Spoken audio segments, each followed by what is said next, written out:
ஆண்டவராக இயேசு கிறிஸ்துவின் நாமத்தினால உங்களை வாழ்த்துகிறேன். வருஷத்தோட கடைசி ஞாயிற்றுக்கிழமைக்கு முந்தின ஞாயிற்றுக்கிழமை வந்திருக்கிறோம். தேவன் எதிர்பார்க்கும் பலன் கொடுக்கும் வாழ்க்கை என்கிற தலைப்பில் உங்களோடு கூட ஆண்டவருடைய வசனத்தை நான் பேச விரும்புகிறேன். ஆண்டவர் நம்மிடத்தில் எதிர்பார்க்கிற பலன் கொடுக்கிற வாழ்க்கை. எபிரேயரின் புஸ்தகம் 6ஆம் அதிகாரம் 7-8 வசனங்களை ஒருத்தர் வாசிங்க. எபிரேயர் புஸ்தகம்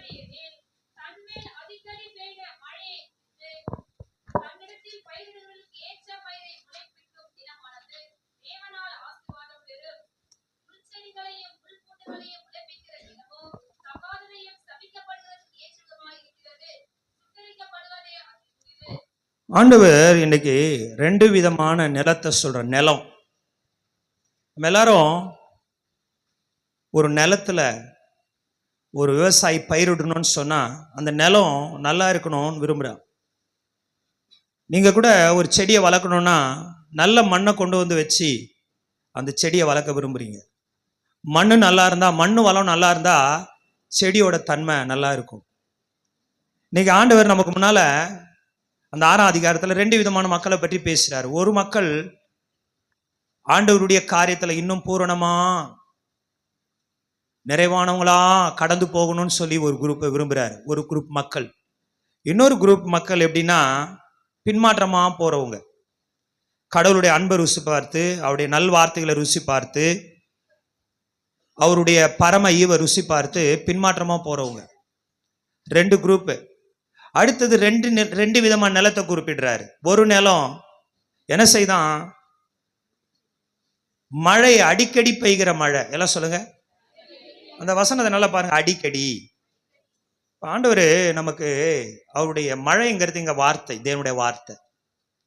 எவ்வளோ நேரங்கள்ல ஆண்டவர் நமக்கு அவருடைய வார்த்தையின் மூலமா நன்மைகளை செஞ்சிருக்கிறாரு. வார்த்தையை கொண்டு நம்மளை தேற்றிட்டு இருக்கிறாரு. இந்த வார்த்தை, தேவனுடைய வார்த்தை விதைக்கு சமமா இருக்கிறது. அதே போல தேவனுடைய வார்த்தை ஒரு மழை நீருக்கு சமமாக இருக்கிறது. ஒரு மழை நீரானது பூமியிலே விழும் பொழுது அந்த நிலத்திலே என்ன செய்கிறதாம், அந்த நிலத்திலே நல்ல பயன் தரக்கூடியதான ஒரு மரம் வளர்கிறது. இன்னொரு பக்கம் பார்த்தீங்கன்னா ஒரு நிலத்துல முட்செடியும் முள் பூண்டும் விளைகிறது. ஆண்டவர் இங்க ஒரு கேள்வி கேட்கிறாரு. என்னன்னா, நான் கொடுக்கிற மழைய, நான் கொடுக்கிற தண்ணீரை குடிச்சு அந்த நிலம் நல்ல பயனை கொடுத்துச்சுன்னா, நல்ல பயிரை முளைப்பிச்சுதுன்னா அது தேவனால் ஆசீர்வாதம் பெறும்.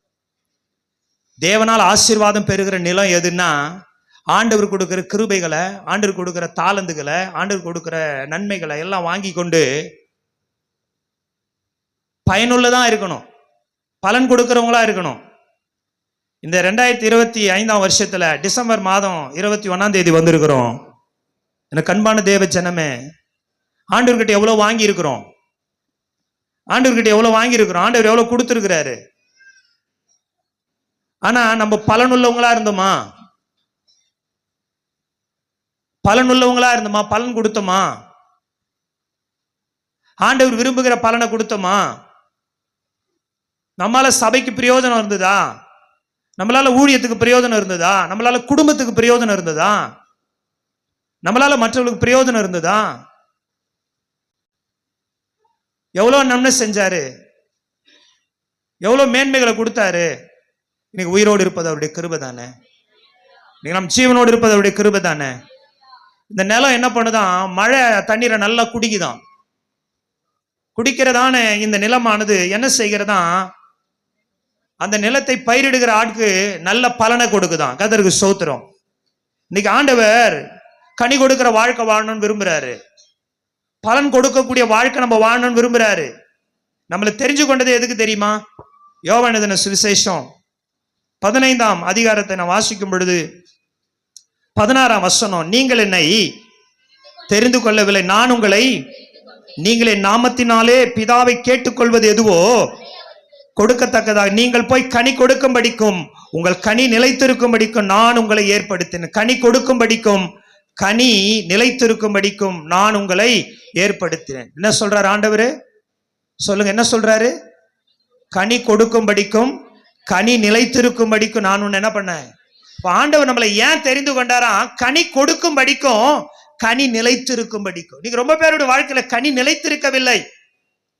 அவருடைய கனி நிலைத்திருக்கவில்லை. ரொம்ப பேருடைய வாழ்க்கையில கனி கொடுக்கவில்லை. ஆனால் ஆண்டவர் அவளை தெரிந்து கொண்ட நோக்கம் என்ன? God has chosen us to bear fruit. நம்ம கர்த்தருக்காக கனி கொடுக்கும்படியாக கர்த்தர் நம்மளை தெரிந்து கொண்டார். நம்முடைய வாழ்க்கை மோசமா இருந்தது, சீர்கட்டு போனதா இருந்தது, ஒழுங்கீனமா இருந்தது, பாவத்துல வாழ்ந்தோம். ஆனா ஆண்டவர் சொல்ல, நீங்க என்ன தெரிந்து கொள்ளல, நான் தான் உங்களை தேடி கொண்டு வந்தேன், நான் தான் உங்களை தெரிந்து கொண்டேன். உளையான சேற்றிலும் பயங்கரமான குழியிலும் இருந்து உங்களை தூக்கி எடுத்தேன். ஏன்னா உங்க மேல வைத்த அன்பி நிமித்தமா. நீங்களும் நானும் ஆண்டவர்கிட்ட இருந்து அநேக ஆசீர்வாதங்களை பெற்றுக்கொண்டோம், அநேக நன்மைகளை பெற்றுக்கொண்டோம். பெற்றுக்கொண்ட நம்ம ஆசீர்வாதமான பாத்திரமா இருக்கிறோமா? நாம் சபைக்கும் ஊழியத்துக்கும் ஆசீர்வாதமான பாத்திரமா இருக்கிறோமா? நல்ல பயிரை கொடுக்கிறோமா? நல்ல பலனை கொடுக்கிறோமா? உங்கள் குடும்பத்துக்கு நீங்க நல்ல பலனை கொடுக்கிறீர்களா? எப்படிப்பட்டதான ஒரு நிலமாய் நாம் இருக்கிறோம்? தகாததை விளைவிக்கிற நிலத்தை போல நம்ம இருக்கிறோமா? இன்னைக்கு நம்முடைய வாழ்க்கையில கனி இருக்கிறதா? கர்த்தர் நம்மளோடு பேசுறாரு. அவருடைய வார்த்தை விலையேற பெற்றது. அந்த வார்த்தையை எந்த மனுஷனும் ஏற்படுத்த முடியாது. அந்த வார்த்தையை ஒரு மனுஷன் உற்பத்தி பண்ண முடியாது. அது தேவனிடத்திலிருந்து வருகிற வார்த்தை. தேவனே ஜீவனுள்ள வார்த்தையா இருக்கிறாரு. ரொம்ப பேருக்கு சத்தியம் புரியாதனாலதான் வார்த்தையை அசட்டை பண்றாங்க. சத்தியமும் தேவனும் வேறல்ல, தேவனும் வார்த்தையும் ஒன்றா இருக்கிறார்கள். பாஸ்டர், நான் கர்த்தருக்கு கீழ்ப்படுகிறேன், பாஸ்டர் நான் வேதம் வாசிக்கிறேன், பாஸ்டர் நான் ஆண்டவரை நேசிக்கிறேன்னு ஒரு மனுஷன் சொல்லுவானா, அவன் சத்தியத்திற்கு கீழ்ப்படுகிறவனா இருக்க வேண்டும். அவன் தேவனுடைய வார்த்தையை சபையில வரும்போது கவனமாய் கேட்கிறவனா இருக்க வேண்டும். சத்தியமும் தேவனும் வேறொன்று அல்ல. இன்னைக்கு ரொம்ப பேர் தவறாய் புரிந்து கொள்ளுகிற காரியம் என்ன? நான் வீட்டுல பைபிள் படிச்சுக்கிறேன், நான் ஜெபம் பண்ணிக்கிறேன், எனக்கு எல்லாம் தெரியும், எல்லாம் போகும் வரேன். நான் சொல்றேன், நீ எவ்வளவுதான் வேதத்தை வாசித்தாலும் ஜெபிச்சாலும் கர்த்தருடைய வார்த்தையை அசட்டை பண்ணுவேன்னு சொன்னா வாழ்க்கையில ஒரு நல்ல பலனை கொடுக்கவே முடியாது. கீழ்ப்படிதல் உள்ளவர்களுக்கு தான் தேவன் ஆசீர்வாதங்களை கொடுப்பாரு. நான் இன்றைக்கு சொல்றேன், நான் தான் அன்றைக்கி சொல்லிட்டேனே, உங்களுக்கு வருகிற நன்மைகளை வைத்து நீங்கள் ஆண்டவரோட நல்லவங்களா இருக்கிறீங்க, ஆண்டவர் கூட ஒரு லைனில் இருக்கிறீங்களா அர்த்தம் கிடையாது. ஏன்னா துரோகிகளுக்கும் நன்றி கேட்டவங்களுக்கும் நன்மை செய்கிறார் ஆண்டவர். அல்லேலூயா சொல்லுங்களேன். அந்த நன்மைலாம் வரத்தை வச்சு நம்ம ஒரு முடிவுக்கு வந்துடக்கூடாது. நான் கரெக்டு தாங்க, நான் செய்யறது கரெக்டு, நான் ஆவிக்குரிய வாழ்க்கையில் ரொம்ப கரெக்டாக இருக்கும் போல இருக்கு, நான் ரொம்ப நேர்மையானவும் போல, நீதி உள்ளவும் போல இருக்கு, அதான் கடவுள் நான் ஜோமனதெல்லாம் கேட்டு உடனே கொடுத்துட்றாரு அப்படின்னு சில நேரங்களில் நம்ம மெத்தனமாகி விடுகிறோம். இல்லை பிரியமானவர்களே, கடவுள் அதன் அடிப்படையில் அவர் கொடுக்கவில்லை. அவர் நல்லவர், அதனால் தான் நம்மை வாழ வைத்துக் கொண்டிருக்கிறார். அவர் அன்புள்ளவர், அதனால் நம்மை வாழ வைத்துக் கொண்டிருக்கிறார். அதனால புரிஞ்சுக்குங்க, நம்ம எவ்வளவு தீமைகளை செய்கிறோம், தீமையான காரியங்களை பேசுகிறோம், ஆனாலும் கூட சில நேரங்களிலே நான் கேட்கிற ஒன்றை அவர் கொடுக்கிறார் என்றால் அதற்கு காரணம் என்ன? நான் பேசுகிற தீமையும் நான் வாழ்கிற தீமையான வாழ்க்கையும் கடவுள் பார்வையிலே சரியானது என்பது அல்ல. மாறாக அவர் தகப்பனாய், நல்ல தகப்பனாய் இருக்கிறார். அவருடைய குணமே நன்மை செய்கிற குணமாய் இருக்கிறது. அதனால்தான் அவர் துரோகிகளுக்கும் நன்றி கேட்டவர்களுக்கும் நன்மை செய்கிறார். எத்தனையோ நன்றி கேட்டவங்களா நம்ம இருக்கிறோம். எத்தனையோ தீர்மானங்களை எடுத்தோம் இந்த புது வருஷத்துல, கடந்த வருஷத்துல எத்தனை நிறைவேற்றணும், எத்தனை தடவை நம்ம ஏமாற்றி இருக்கிறோம். ஆனாலும் நன்மை செய்யறாருன்னா அர்த்தம் என்ன? நான் செய்வது சரி என்பது அல்ல, அவர் நல்லவராயிருக்கிறார். நான் நன்றி கேட்டவனா இருக்கிறேன், துரோகியா இருக்கிறேன். நான் நன்றி கேட்டவனுக்கோ துரோகிக்கோ நீங்களோ நானும் நன்மை செய்ய மாட்டோம். அவனை விட்டு விலகி ஓடுவோம். ஒரு தடவை நன்மை செய்து பார்ப்போம். அவனுக்கு நன்றி கேட்டவனா இருந்தால் நன்மை செய்ய மாட்டோம். இதான் மனித இயல்பு. தெய்வத்தின் குணம் அது அல்ல. அதனால்தான் இன்றைக்கு நாம் ஜெபிப்பதற்கு கூட அவர் பதில் கொடுத்து கொண்டிருக்கிறார். மறந்து விடாதீங்க. அல்லேலூயா சொல்லுங்க. அதனால அதை வச்சு நம்ம அலைன் பண்ணக்கூடாது. சிலர் அப்படிலாம் நினைச்சுக்கிட்டு தான் சரியா சபைக்கு வரதில்லை, கர்த்தரை தேடுறது இல்லை, தவறான வழிகளில் போறாங்க, பின்மாற்றமான ஜீவியத்துல போறாங்க. காரணம், அவர்களுக்கு ஆண்டவர் ஏதோ நன்மை செய்து விடுகிறார் என்பதற்காக இல்லை. பிரியமானவர்களே, நாம் இந்த பூமியில வாழ்வதற்காக கர்த்தர் நம்ம எதற்கு தெரிந்து கொண்டார் தெரியுமா? நமக்கு நாம் கனி கொடுக்க வேண்டும் என்று கர்த்தர் தெரிந்து கொண்டார். அல்ல சொல்ல பக்கத்தில், கனி கொடுக்க வேண்டும் என்று கர்த்தர் நம்மை தெரிந்து கொண்டார். அல்லேலூயா. எவ்விதமாக மழையானது பூமியிலே பெய்து மழையானது பூமியிலே பெய்து நிலத்தை நினைத்து பயிர் முளைக்க கிருபை செய்கிறது, அது போல கடவுளுடைய வார்த்தை நம் மீது விழும்பொழுது நாம் மாற்றமுள்ளவர்களாய் மாறிவிடுகிறோம். கர்த்தருடைய வார்த்தை தான் ஒரு மனுஷனுடைய வாழ்க்கையில வித்தியாசத்தை ஏற்படுத்துகிறது.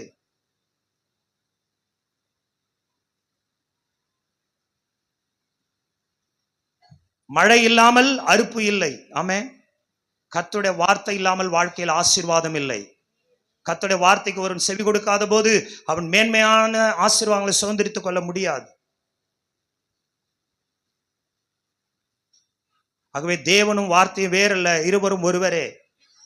நீங்கள் தேவனை கனப்படுத்துவது 100% உண்மையா இருக்கும் என்றால் கர்த்தருடைய வார்த்தையை நீங்கள் கனம் பண்ணுகிறவர்களா இருக்க வேண்டும். இன்னைக்கு கிறிஸ்தவர்கள் செய்கிற மிகப்பெரிய தவறு என்ன? கடவுளை நேசிக்கிறேன், கடவுளுக்கு கீழ்ப்படுகிறேன், கடவுளுடைய பிள்ளை என்று சொல்லிக்கொண்டு கடவுளுடைய வார்த்தைக்கு விரோதமாய் செயல்பட்டு கொண்டிருக்கிறார்கள். அதனால் அவருடைய வாழ்க்கையில ஒருபோதும் ஆசீர்வாதம் பெற்றுக்கொள்ளவே முடியாது. ஏனென்றால் அவருடைய வார்த்தை தான் நம்முடைய வாழ்க்கையில ஆசீர்வாதத்தை விளைவிக்கின்றதான விதையா இருக்கிறது. அந்த வார்த்தை தான் நம்முடைய வாழ்க்கையிலே விதையாக இருந்து நம்முடைய வாழ்க்கையிலே பயிர் ஓங்க செய்கிறதா இருக்கிறது. அல்லேலூயா சொல்லுவோமா? அதனாலதான் நம்ம வாசிக்கிறோம், எபிரேயரின் புஸ்தகம் 4ஆம் அதிகாரம் 12ஆம் வசனத்துல வாசிக்கிறோம், தேவனுடைய வார்த்தை ஜீவனுள்ளதும் வல்லமையுள்ளதும் இருபுறம் கருக்குள்ள எந்த பட்டயத்திலும் கருக்கானதாயும் ஆவியையும் பிரிக்கத்தக்கதாக உருவ குத்துகிறதாயும் என் நினைவுகளையும் வகையறுக்கிறதாயும் இருக்கிறது. அல்லேலூயா சொல்லுவோமா? வசனத்தை பாருங்கள். வசனம் இதெல்லாம் செய்ய வேண்டும். அதுதான் வசனம். வசனம் இதையெல்லாம் செய்கிறது. என்ன செய்கிறது? வசனம் இதெல்லாம் செய்கிறது. இதெல்லாம் செய்தால் தான் அது வசனம். இது உங்களுக்குள்ளே போய் உங்கள் இருதயத்துக்குள்ளே மாற்றத்தை கொண்டு வருகிறது. உங்கள் சுபாவத்தை மாற்ற வேண்டும், என் சுபாவத்தை மாற்ற வேண்டும். அதுதான் வசனம். வசனம் விலையேற பெற்றதாக இருக்கிறது. இங்க நாம் பார்க்கிறோம், முதலாக நான் வேதத்தை வாசிக்கும் பொழுது ஆதியாகமம் 2ஆம் அதிகாரம் 5ஆம் வசனத்திலே தான் மழையை குறித்து சொல்லப்பட்டிருக்கிறது. மழையானது பெய்து இந்த பூமியை என்ன செய்கிறது? நிரப்புகிறதா இருக்கிறது. 2ஆம் அதிகாரம்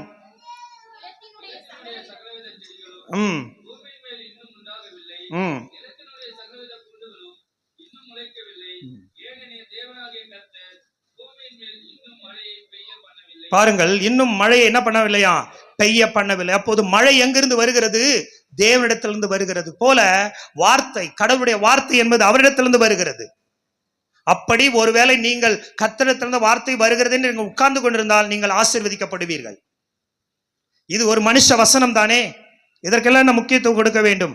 இவர் எதை வேணா சொல்வார், உட்காந்து கேட்டுட்டு போவோம்னு நீங்க நினைச்சீங்கன்னா காலம் முழுக்க உங்க வாழ்க்கையில் ஆசீர்வாதங்களை பெற்றுக்கொள்ளவே முடியாது. அதற்கு உதாரணம் பாருங்க, 1 தெசலோனிக்கேயர் புஸ்தகத்தை வாசிங்க. அங்க வாசிக்கும் பொழுது சொல்றாங்க, 2ஆம் அதிகாரத்துல 13ஆம் வசனம் வாசிங்க. 1:2:13. ஆகையால் எங்களாலே ஏற்றுக்கொண்ட போது அதை மனுஷர் வசனமாக ஏற்றுக்கொள்ளாமல் ஏற்றுக்கொண்டதினாலே நாங்கள் ஸ்தோத்திரம் செலுத்துகிறோம். அது மெய்யாகவே தேவ வசனம் தான், விசுவாசிக்கிற உங்களுக்குள்ளே அது பலனும் செய்கிறது. எல்லாம் சொல்லுங்க, மெய்யாகவே அது தேவ வசனம் தான், விசுவாசிக்கிற எனக்குள்ளே பலன் செய்கிறது. நான் என்ன விசுவாசிக்க வேண்டும்? இந்த வார்த்தை தேவனிடத்திலிருந்து வருகிற வார்த்தை என்று நான் விசுவாசித்தால் தான் அது பலன் செய்யும். இது மனுஷன் எனக்காக பேசுகிறான், இந்த ஊழியக்காரன் என்னிடத்து எனக்காக பேசுகிறான், என் குடும்பத்துக்காக பேசுகிறான், ஐயோ என்னை குறித்து இவருக்கு தெரிந்து விட்டது பேசுகிறான் என்றால் அது பலன் செய்யாது. இது தேவனிடத்திலிருந்து வருகிற வார்த்தை என்று விசுவாசிக்கும் போதுதான் பலன் செய்கிறதாய் மாறுகிறது. ஏன் நம்முடைய வாழ்க்கையில ஆசீர்வாதங்கள் இல்லை? ஏன் நம்முடைய வாழ்க்கையில பலன் அடையவில்லை? காரணம், தேவ வசனமாக ஏற்றுக்கொள்ள வேண்டும், மனுஷர் வசனமாக அல்ல. இங்கே தெசலோனிக்கே சபையாரை குறித்து பவுல் சொல்லுகிறார், நாங்கள் வந்து உங்களிடத்துல பிரசங்கம் பண்ணின போது நாங்கள் சொன்ன வார்த்தைகளை நீங்கள் மனுஷன் பேசினான் என்று எடுத்துக்கொள்ளாமல் இது தேவனுடைய வசனம் என்று ஏற்றுக்கொண்டதினாலே பலன் செய்கிறது. அல்லேலூயா. ஆகவே இன்றைக்கு தேவன் தம்முடைய வார்த்தையாகிய மழையை நமக்கு பொழிந்தருள பண்ணுகிறார். ஏசாயாவின் புஸ்தகம் 55ஆம் அதிகாரத்தை நாம் எடுக்கும் பொழுது அங்கே ஏசாயா தீர்க்கதரிசன புத்தகத்திலே 55ஆம் அதிகாரம் 10ஆம் வசனம், மாரியும் வானத்திலிருந்து இறங்கி திரும்பாமல் பூமியை நனைத்து அதில் முளை கிளம்பி விளையும்படிக்கு செய்து விதைக்கிறவனுக்கு விதையையும் கொடுக்கிறது. அப்படியே புறப்படும் வசனமும் இருக்கும், அது வெறுமையா என்னிடத்திற்கு திரும்பாமல் நான் அதை அனுப்பின காரியமாக வாய்க்கும். அல்லேலூயா. ஆண்டவர் சொல்றார் பாருங்க, வானத்திலிருந்து மாரியும் உறைந்த மழையும் பனியும் வானத்திலிருந்து உண்டாகுது, அங்கிருந்து இறங்கி வந்து பூமியை நினைக்குது, பூமியை நினைச்ச உடனே பயிர் விளையுது. அது போல என் வாயிலிருந்து வருகிற வார்த்தை, கர்த்தர் சொல்றாரு, என் வாயிலிருந்து வருகிற வார்த்தை எல்லாம் சொல்றது கர்த்தருடைய வாயிலிருந்து வருகிற வார்த்தை. எல்லாம் பைபிள் எடுத்து சொல்லுங்க, இது கர்த்தருடைய வாயிலிருந்து வருகிற கர்த்தருடைய வார்த்தை. This is the word of God. Hallelujah. இதை நாம் என்ன சொல்லுகிறோம்? கர்த்தருடைய வார்த்தை. இந்த வார்த்தை என்னிடத்திலிருந்து வருகிறது. அது வெறுமையா என்னிடத்திற்கு வராமல் அது விரும்பினதே செய்யும். நான் எதற்காக அந்த வார்த்தையை அனுப்புகிறேனோ அதை அது நிறைவேற்றும். இந்த வார்த்தை சீர்படுத்த வரும் என்றால் உன்னை சீர்படுத்தும். உன் குறைகளை மாற்ற வரும் என்றால் குறைகளை மாற்றும். உன்னை பலப்படுத்தும், உன்னை சீர்படுத்தும், உன்னை கண்டிக்கும், உன்னை கரைகளை நீக்கும், குழப்பங்களை நீக்கும், உன் வாழ்க்கையில மாற்றங்களை கொண்டு வரும், உன்னை முதிர்ச்சியுள்ளவனாக மாற்றும், உன் பாவத்தை அது கண்டிக்கும், உன்னை உணர்த்தும். அதற்காகத்தான் வார்த்தை அங்கிருந்து வருகிறது. இந்த வார்த்தை ஒரு மழையை போல, மழை வந்து வெறுமையாய் போவதில்லை, ஏதாவது ஒன்று முளைந்து விட்டு போகிறது போல கர்த்தருடைய வார்த்தை வருகிறது.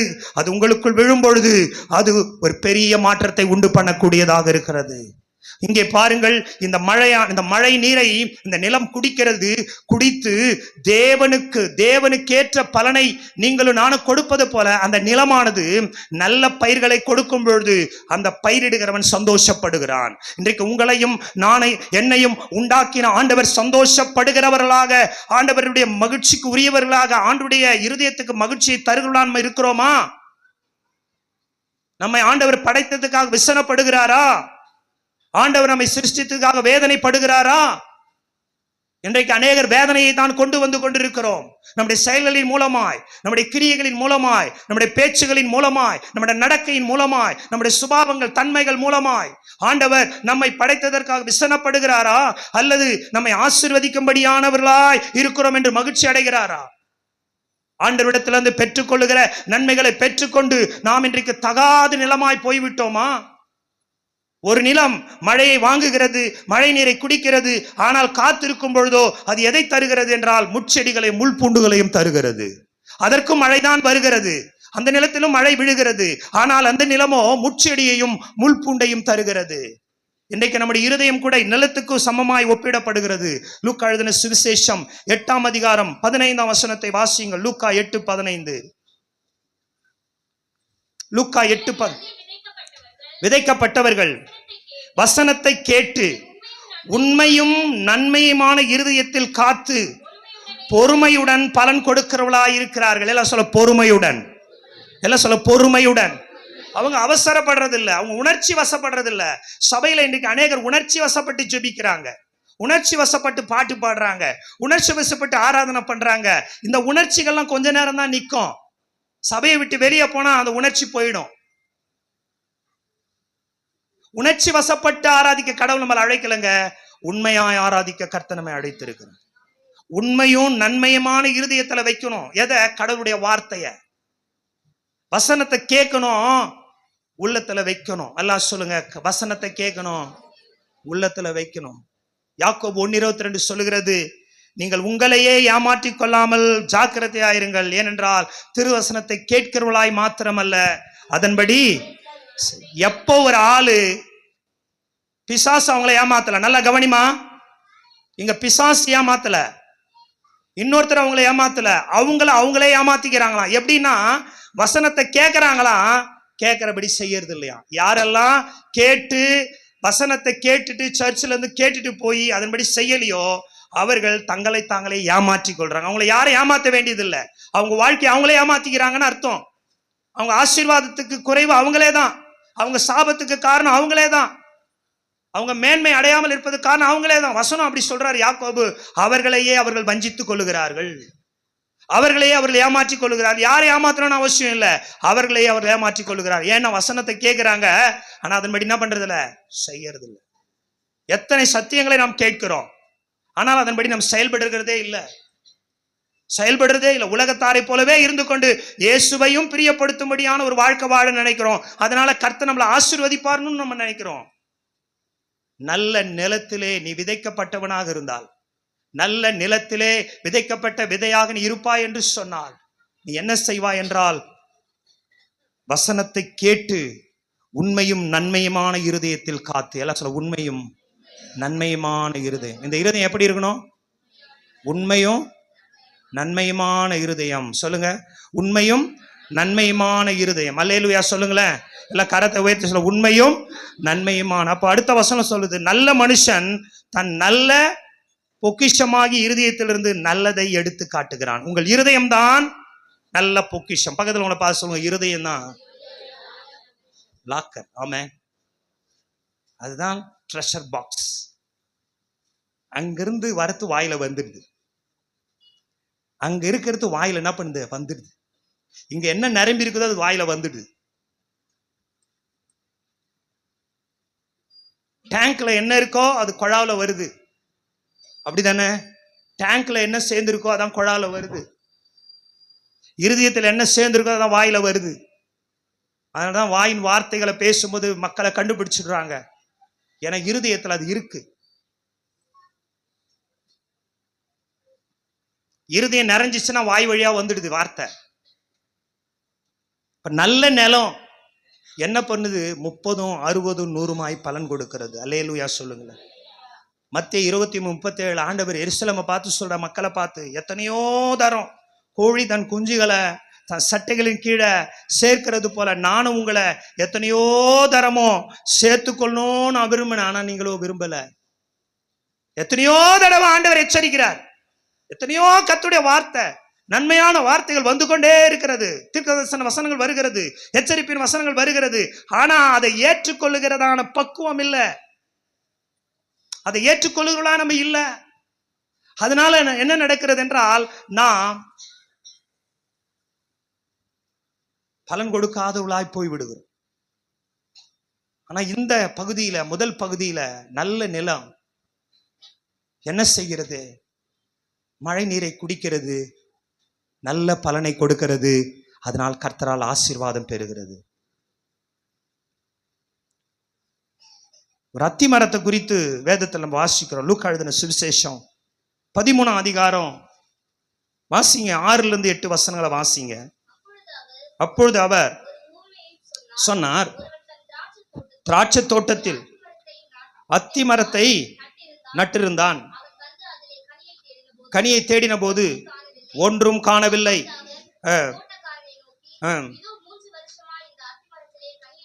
தேடி வருகிறேன், ஒன்றையும் காணவில்லை. பாருங்கள், இது நிலத்தை ஏன் கெடுக்கிறது என்றார்.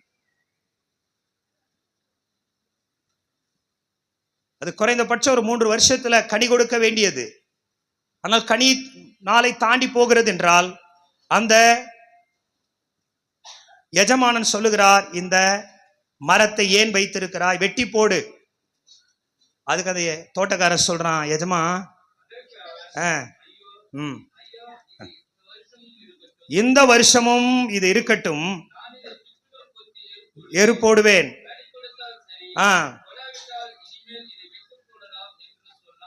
பக்கத்துல உங்களை பார்த்து சொல்லுங்க, கனி கொடுத்தா சரி, கொடா விட்டா வெட்டி போடுவேன்.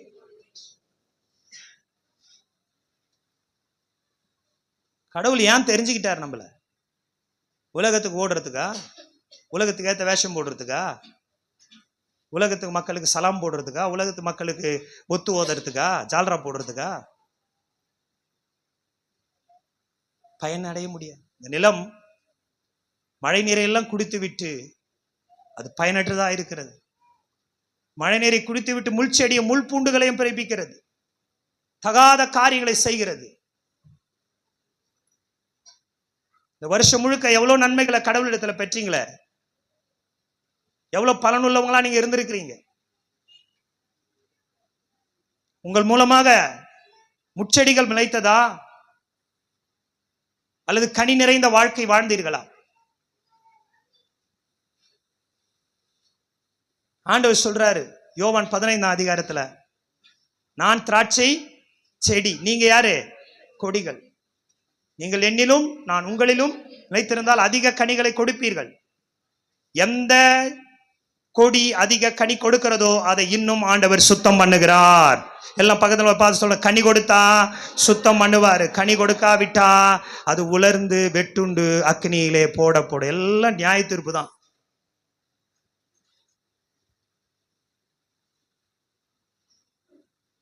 இந்த வர வருஷமாச்சும் கனி கொடுக்கிறவளா மாறுங்க. சபையில் ஏதோ நடந்துனே இருக்குது. கர்த்தருக்கு ஸ்தோத்திரம். பொறுமை ஆண்டவர் எனக்கு கொடுக்கணும். ஆமென். சலசலப்பா இருக்குது சபையை, என்னன்னு தெரியல. குழந்தைங்க மூலமா, பெரியவங்க மூலமா. கனி கொடுத்தால் சரி, கொடாவிட்டால் அது என்ன பண்ணுவோம்?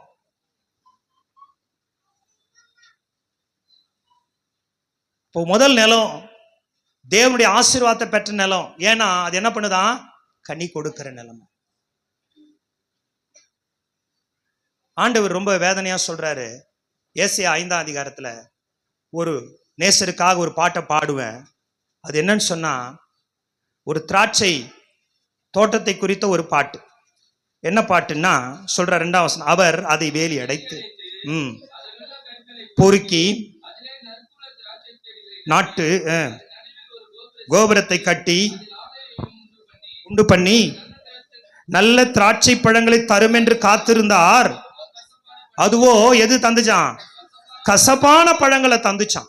பாருங்க எவ்வளோ செஞ்சிருக்கிறாரு ஆண்டவர். சொல்றாரு, வேலி அடைச்சாராம், கற்களை பொறுக்குனாராம், நல்ல குளமுள்ள திராட்சை செடியை கொண்டு வந்து நட்டாராம், கோபுரத்தை கொடுத்தாராம், ஆலையை உண்டு பண்ணாராம். நல்ல திராட்சை பழம் வரும் அப்படின்னு சீசன் வரும்போது காத்திருந்தா அதுவோ கசப்பான பழங்களை தந்ததுதான். எப்படி இருக்கும்?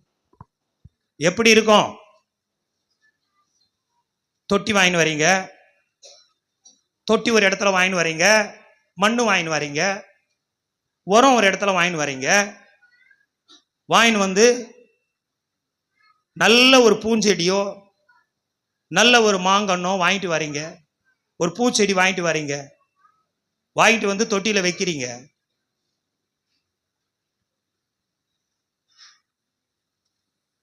நீங்களும் பாக்குறீங்க ரொம்ப வருஷமா இருக்குத தவிர செடி பூவே பூக்கல.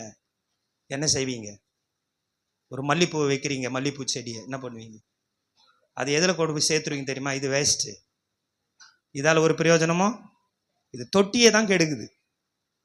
பூத்தா தானே அதுக்கு மதிப்பு, தொட்டியே தான் கெடுக்குது. ஒரு மரம் பழம் கொடுக்கணும்னு வச்சிருந்தா, வாழைப்பழம் கொடுக்கணும்னு வச்சிருந்தா பல காலமா நிக்குது, கொலை விடலை, பிரயோஜனப்படலை. என்ன செய்வீங்க? இது ஏன்பா அது கெடுக்குது இந்த இடத்த? அப்போ மனுஷனாகிய நமக்கே கனி கொடுக்கலன்னா கோபம் வருதா இல்லையா? நம்ம என்ன வேணா பண்ணுவோம், ஆண்டவர் பொறுமைசாலியா இருந்துட்டு போயிடுவாரோ? அன்புள்ள எதே ஆண்டவர் தான் பட்சிக்கிற அக்கினியாவும் இருக்கிறாரு. அவர்கிட்ட அன்பு, மிகுந்த அன்பு இருக்கு. அதே நேரத்துல நியாய தீர்ப்பும் சரியா இருக்கும். அல்லேலூயா சொல்லுங்களேன். ஆண்டவர் என்னெல்லாம் செஞ்சாரா? கற்கள் எல்லாம் பொறுக்குனாராம், வேலை அடைச்சாராம். உன்னை ஆண்டவர் பாவத்திலிருந்து, சாபத்திலிருந்து, அசுத்தத்திலிருந்து, அருவருப்பிலிருந்து, இச்சையிலிருந்து, விபச்சாரத்தை, வேசித்தன வாழ்க்கை, அருவருப்பான வாழ்க்கை, அக்கிரம வாழ்க்கை, பொல்லாப்பு வாழ்க்கை, துன்மார்க்க வாழ்க்கை, குடியின் வாழ்க்கை, இப்படிப்பட்ட அநேக வாழ்க்கை, தவறான வாழ்க்கை முறையிலிருந்து அவர் நம்மை தேடி வந்து நமக்காக ரத்தம் சிந்தி நம்மை மீட்டுக்கொண்டு நம்மை ரட்சித்து, அவருடைய ரத்தத்தினாலே நம்மை கழுவினார், நம்மை ரட்சித்து, அவரோடு ஞானஸ்தானத்தில் உடன்படிக்கை செய்து, அவருடைய ஆவியானவராகிய பரிசுத்தம் நமக்கு கொடுத்து, அவருடைய பிள்ளையாக நம்மை மாற்றி, ஒரு சபையை நமக்கு கொடுத்து, ஒரு ஊழியக்காரனை கொடுத்து, ஒரு ஆலயத்துக்குள்ள நம்மை உட்கார வைத்து, நம்ம இவ்வளவெல்லாம் அழகு பார்த்து ஆண்டவர் காத்திருந்தால் அந்த சகோதரனோ சகோதரியோ கசப்பானதை அல்லவா கொடுக்கிறது? அது சமுதாயத்திலே கர்த்தருடைய நாமத்தை தூஷிக்கிறவளா அந்த குடும்பம் இருக்கிறதே. ஆண்டவர் வேதனைப்படுகிறவரா இருக்கிறார். இந்த வருஷ கடைசியில் ஆராய்ந்து பார்ப்போம் நம்மை, நாம் எப்படிப்பட்ட கனி கொடுக்கிறோம்னு சொல்லி. உங்களை ஆண்டவர் ரட்சித்து கொண்டு வந்தது நோக்கம் என்ன? எத்தனையோ பாவங்கள், எத்தனையோ போராட்டங்கள், குடும்பமே சிதைஞ்சு போகிற சூழ்நிலைகள்லாம் வந்துச்சே. இன்னைக்கு ஆண்டவர் உங்களை ஐக்கியப்படுத்தி வச்சிருக்கிறாரு. நீ எனக்காக சாட்சியா வாழ மாட்டியான்னு ஒரு எதிர்பார்ப்பு தானே. ஆனா நாம் எப்படி வாழ்ந்து கொண்டிருக்கிறோம்? இன்னைக்கு நாம் தேவனால் ஆசீர்வதிக்கப்பட்ட நிலமா இருக்கிறோமா, அல்லது சபிக்கப்பட்ட ஒரு நிலமாக காணப்படுகிறோமா? அன்றைக்கு யூதர்களாக இருந்து இயேசு கிறிஸ்துவை ஏற்றுக்கொண்ட அந்த மக்கள் கொஞ்ச நாள் ஆண்டவருக்குள்ள இருந்தாங்க, சிலர் கொஞ்ச நாள் ஆண்டவர் விட்டு தூரம் போயிட்டாங்க. அப்படிப்பட்ட பின்மாற்றமாய் போன மக்களுக்காக இது எழுதப்பட்டது. இன்னைக்கு சபையில கூட அநேகர் பின்மாற்றத்துக்குள்ள போயிருக்கிறாங்க. ஆண்டவரை அறிந்தும் மேலோட்டமாய் ஆண்டவரை தேடுகிற ஒரு கூட்டமா இருக்கிறோமா? இந்த வருஷ கடைசியில கொஞ்சம் யோசித்து பாருங்க. யாருக்குன்னா பயனுள்ளவனா இருந்தனா ஒரு பேப்பர் எடுங்க, பென் எடுங்க, எழுதுங்க. யாருக்கெல்லாம் இடர்கள் உண்டு பண்ணன, யாரெல்லாம் மனசு கஷ்டமா பேசினேன், யாரெல்லாம் வேதனைப்படுத்தினேன், அவங்களுக்கு பின்னால எவ்வளவு பேசினேன், அவங்களுக்கு முன்னாலே எவ்வளவு பேசினேன். எழுதுங்க. என் மூலமா மற்றவங்க இடறி போனாங்களே, உள்ளம் உடைஞ்சு போனாங்களே, வேதனைப்பட்டாங்களே, கண்ணீர் வெடிச்சாங்களே, அவங்க முன்னால் நான் பேசினேன், பின்னால பேசினேன், வீட்டுல பேசினேன், நண்பர்களோட சேர்ந்து பேசினேன், எல்லாவற்றையும் ஆண்டவர் பார்த்தாரு. அந்த துணிகரமா பேசினேன். ஆண்டவர் பார்க்கறாங்கிற பயம் நமக்கு இல்லையே. நம்ம என்ன நினைக்கிறோம், நம்ம பேசுற ஆள் அங்க இல்ல அதனால பேசுறோம். இல்ல, அங்க ஆண்டவர் இருக்கிறாரு. அங்க ஆண்டவர் எல்லாத்தையும் கவனிக்கிறாரு. பரலோகம் பாக்குது. அந்த பயம் நமக்கு இருந்தா நம்ம ரொம்ப கவனமா இருப்போம். சமீபத்துல கூட ஒருத்தர் வந்து என்கிட்ட சொன்னாங்க, கேட்டாங்க அந்த ஒரு நபரை குறித்து, இவர் எப்படி அவர் அவங்க எப்படி இவங்க எப்படின்னு கேட்டாங்க. நான் சொன்னேன், இவங்க இப்படி அவங்க எப்படின்னு சொல்றதுலாம் இங்க இல்ல, நீங்களே பழகி பாருங்க, அவங்கள பற்றி தெரியும் கொஞ்ச நாள்ல அப்படின்னு சொல்லிட்டு. அவ்வளவுதான். அவங்க பழகினாங்களா பேசினாங்களா எனக்கு தெரியாது. நீங்களே அவங்க வீட்டுக்கு போய் பாருங்க, பேசி பாருங்க, நடந்து பாருங்க, அவங்க எப்படி இருக்கணும்னு அவங்களுடைய கேரக்டர் நீங்க கொஞ்ச நாள்ல புரிஞ்சுப்பீங்கன்னு.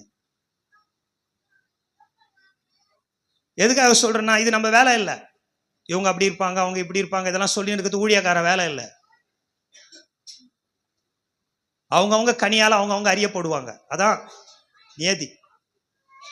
வருஷ கடைசியில் வந்துட்டோம், ஆராய்ந்து பார்ப்போம். போய் வீட்டில் போய் அனலைஸ் பண்ண, முழங்காலில் நில்லுங்க. எதெல்லாம் நினைவுல வருதோ, காயப்படுத்துறது, வேதனைப்படுத்துறது, குத்துறது, தீமையா பேசுறது, அருவருப்பா பேசுறது, எதிரா பேசுறது, ஒன்றுமே இல்லாத பெருசாகி பேசுறது, இதெல்லாம் பேசியிருந்தா ஆண்டவர்கிட்ட போய் மன்னிப்பு கேட்டு மனம் திரும்புங்க. அப்பதான் கர்த்தர் உங்களை நறுகுல திராட்சை செடியாயின்னு மாற்ற முடியும். ஆண்டவர் காத்திருக்கிறார். நல்ல திராட்சை பழம் கொடுக்கும். எரேமியாவின் புஸ்தகம்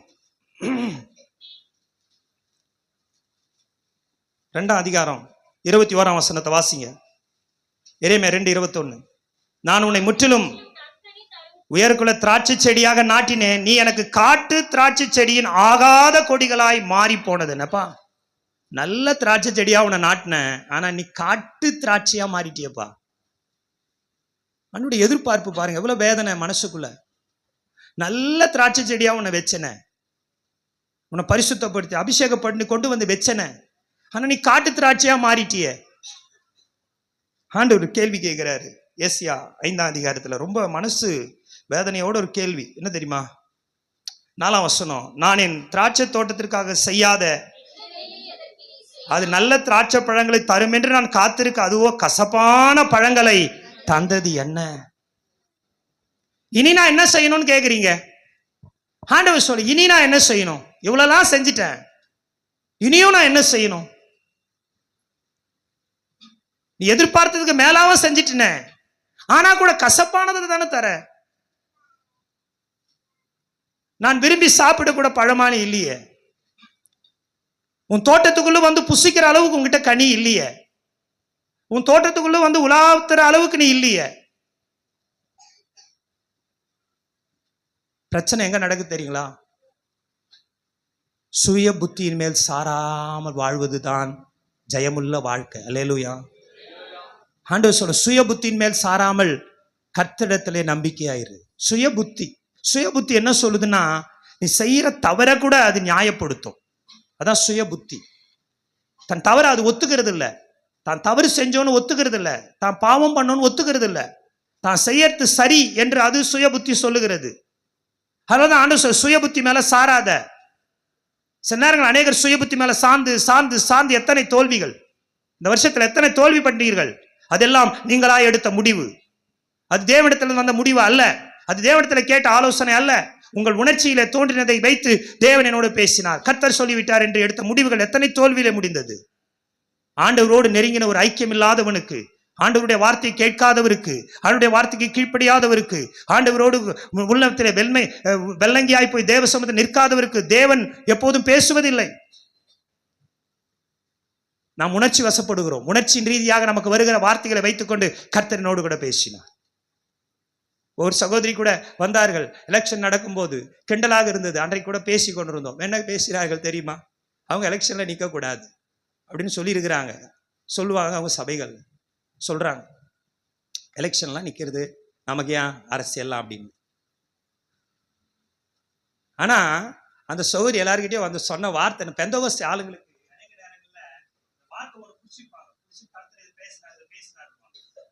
அதுக்கு அவங்க வாழ்க்கைக்கு சம்மந்தமே இருக்காது. நீங்க ரொம்ப பண்றது அதுதான். அவங்க என்ன சொன்னாங்க தெரியுமா?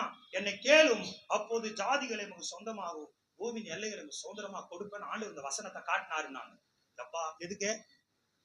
எலெக்ஷன்ல ஓட்டுவாங்க. விசுவாசி வீட்டுல வந்து என்ன பண்றாங்க? ஓட்டுவாங்க. எப்படி? என்னை கேளும் அப்போது, எந்த வசனத்தை எதோட முடிச்சு போடுறது பாத்தீங்களா? எவ்வளவு தேடிக்கிறாங்க பைபிள் படிச்சவங்களாம். இது மாதிரிலாம் தான் நீங்க ரொம்ப பேர் பைபிள் படிச்சு உட்காந்துக்கிறாங்க சர்ச்ல. வெட்கக்கேடா இருக்கிறது, வேதனையா இருக்குது. அவங்களுக்கு என்ன தோணுதோ வசனத்தை அப்படி கையாளுறது பாருங்க. எவ்வளவு ஒரு ஆண்டவர் எவ்வளவு கேள்வி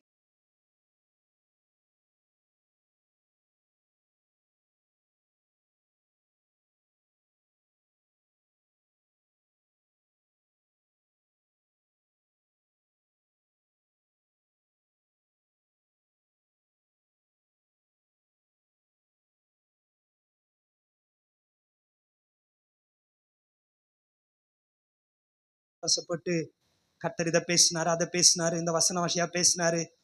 நம்ம செய்யற காரியங்களுக்கு எல்லாம் கர்த்தர் நம்மளோட பேசுறாரு. அல்லேலூயா சொல்லுங்களேன். நம்மள கர்த்தர் வசனம் மூலமா பேசுற உண்மைதான். என்னைக்குனாலும் ஒரு நாட்சியும் ஆண்டவர் என்னோட பேசி என்னை உணர்த்தினாரு, என் பாவத்தை உணர்த்தினான்னு சொல்லி கேட்டு போயிட்டு அப்படிலாம் பேச மாட்டாரு. பேசினாலே எப்படிதான்? தருவேன், போவேன், வருவேன், கொடுப்பேன், லம்பா வந்து விழுந்துரும், ஒரு பிரச்சனை தங்கத்தை காட்டுறேன், அதை காட்டுறேன், இதை காட்டுறேன், வண்டி வாங்குவேன், உதவி செய்வேன், ஒரு பஸ் வாங்குவேன், கார் வாங்குவேன், இதுதான் பேசுவார் ஆண்டவர். எப்ப பேசினாலும், மகனே நீ இப்படி போற, வழி மாறி போற, கீழ்த்தட்டில் இருக்கிற, ஒழுங்காயிரு ஆண்டவரை கேட்டு மன்னிச்சு மனம் திரும்ப, அப்படிலாம் பேசவே மாட்டார் ஆண்டவர். சபையில கூட அப்படிலாம் பேசக்கூடாது. ஏன்னா அப்படி பேச மாட்டாரா ஆண்டவர். எப்பவுமே எப்படிதான் பேசுறான்? கர்த்தருடைய ஆசீர்வதிக்க கடவர், கர்த்தர் முகத்தை உண்மையில் பிரகாசிக்க கடவர், கர்த்தர் மேல் கிருபையா இருக்க கடவர். அவர் அப்படி கடவர் தான். அவர் எப்பவும் அப்படிதான் இருப்பாரு. பிரசங்களை கூட ஏன் மக்கள் வந்து வெறுக்கிறாங்க தெரியுமா? ஏன் வெறுக்கிறாங்கன்னா, கடிந்து கொள்வதை பிடிக்கிறது இல்ல. இந்த மாதிரி வசனத்தை அவங்க சொன்னாங்க பாருங்க, ரொம்ப வேதனையா இருந்துச்சு. சில நேரங்கள் இஷ்டத்துக்கு வசனத்தை விளையாடுறது போட்டு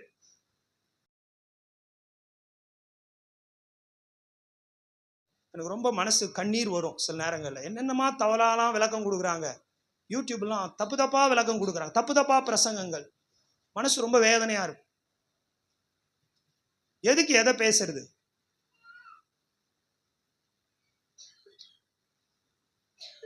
நம்மள நல்ல நிலமா இருந்து கடவுளுடைய வசனத்தை நம்ம கேட்டு அது உண்மையும் நன்மையுமான இருதயத்துல காத்து வைக்கணும். எந்த இருதயத்துல வசனம் நிற்கும் தெரியுமா? உண்மையும் நன்மையுமான இருதயம். எல்லாம் சொல்ல, உண்மையும் நன்மையுமான இருதயத்துல வசனத்தை நீ வைக்கணும். அல்லேலூயா சொல்லு. திராட்சை தோட்டம் எஜமான் காத்திருக்கிறாரு, எல்லாம் பண்ணிட்டார். கல்லை எடுத்து போட்டார், கற்களை எடுத்து போட்டார். இது இஸ்ரவேல் மக்களை குறித்த ஒரு வேதனையான காரியத்தை ஆண்டவர் பேசுறார். இந்த மக்கள் இப்படி மாறிட்டாங்களே, இந்த தேசம் இப்படி மாறிடுச்சு, இவங்களை விக்கிரகங்கள் வெளியே எடுத்துட்டு வந்தேன், இவங்களை பிரிச்சு எடுத்தேன், இவங்களுக்குன்னு சிறப்பான காரியங்கள்லாம் செஞ்சேன், எல்லாம் செஞ்சு இவங்களை ஒரு மேன்மையான மக்களா வைக்கணும்னு விரும்பினேன். ஆனா இவங்களோ கொடுத்தது எல்லாமே இவங்க கிரியைகளினால ரொம்ப மோசமான செய்கைகளை செஞ்சாங்களே. கடவுள் ரொம்ப வேதனைப்படு. இன்னைக்கு நம்மளை குறித்து கடவுள் வேதனைப்படுறாரா, சந்தோஷப்படுறாரா? இதுதான் இன்னைக்கு நம்முடைய கேள்வி. தேவன் எதிர்பார்க்கிற பலனுள்ள வாழ்க்கை நம்ம வாழறோமா? நம்மளால ஆண்டவருக்கு என்ன பிரயோஜனம்? 2026 வரப்போகுது. என்ன மாற்றங்கள் வந்துச்சு? காத்துட்டு இருக்கிறாரு அவரு. இந்த வருஷமாச்சும் கொடுக்குமான்னு பாக்குறாரு. இல்ல,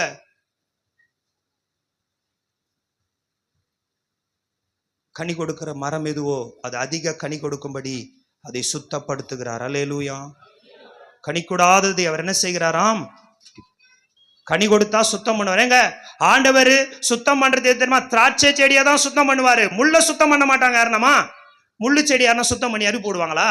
கவனிங்கம்மா, கொஞ்சம் யோசிங்க. முள்ளு செடிய யாருன்னா சுத்தம் பண்ணி எரு போடுவாங்களா?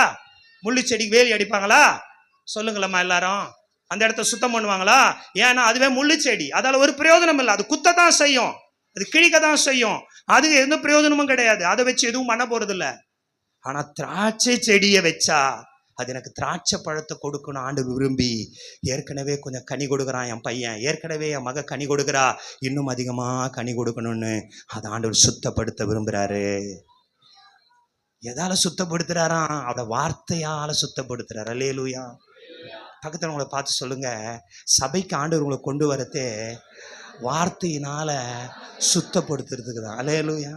சபைக்கு வந்தா வார்த்தை நம்மள என்ன பண்ணும்? சுத்தப்படுத்தும் போது அழுக்குகள் நீங்கும். அல்லேலூயா சொல்லுங்களேன். ஏங்க சர்ச்சுக்கு வரீங்க? அழுக்குகள் நீங்கும். அல்லேலூயா. உள்ளத்தின் அழுக்குகள் நீக்குகிற ஒரு தேவ பிரசன்னத்தின் இடம்தான் சபையா இருக்கிறது. கர்த்தருடைய வார்த்தை அங்கே சொல்லப்படுகிறது. அல்லேலூயா. ஒரு ஸ்கூல்ல உங்க பிள்ளைய சேர்க்குறீங்க, நல்லா கொஞ்சம் மனசாட்சியோட நான் சொல்றதை சீரியஸா கொஞ்சம் கவனிங்க. உங்க பிள்ளைய ஸ்கூல்ல சேர்க்குறீங்க. ஸ்கூல்ல இருக்கிற எச்எம் சொல்றாரு, உங்க பிள்ளை நேரத்தோட ஸ்கூலுக்கு வரணும், ஹேர் கட் ஒழுங்கா பண்ணணும், யூனிஃபார்ம் போடணும், சும்மா இஷ்டத்துக்கெல்லாம் வரக்கூடாது, டைமுக்கு தான் வரணும், இந்த மாதிரி தான் ட்ரெஸ்ஸு தைக்கணும், ஐடி கார்டு போட்டு வரணும், இப்படி எல்லாம் சொல்றாரு. நீங்க அந்த ஸ்கூல் உங்க பிள்ளைய சேர்ப்பீங்களா? எந்த ஸ்கூல்? அந்த ஸ்கூல்ல உங்க பிள்ளைய சேர்ப்பீங்க தானே? ஒழுக்கெல்லாம் அங்கே இருக்கு. உங்க பிள்ளைய சேர்ப்பீங்களா? ஒரு ஹாஸ்பிட்டலுக்கு போறாங்க. ஹாஸ்பிட்டலுக்குள்ள ஒரு ஆப்ரேஷன் தியேட்டர்ல ஒரு பேஷண்ட்டை கொண்டு போறாங்க. அப்ப டாக்டர் சொல்றாரு, உன் காதுல கருத்து, கழுத்துல கருத்து எல்லாத்தையும் காட்டணும். இல்லை சார், அதெல்லாம் நாங்கள் பண்ண மாட்டோம் அப்படின்னுவியா? உயிர் போயிடும், பரவாயில்லையா?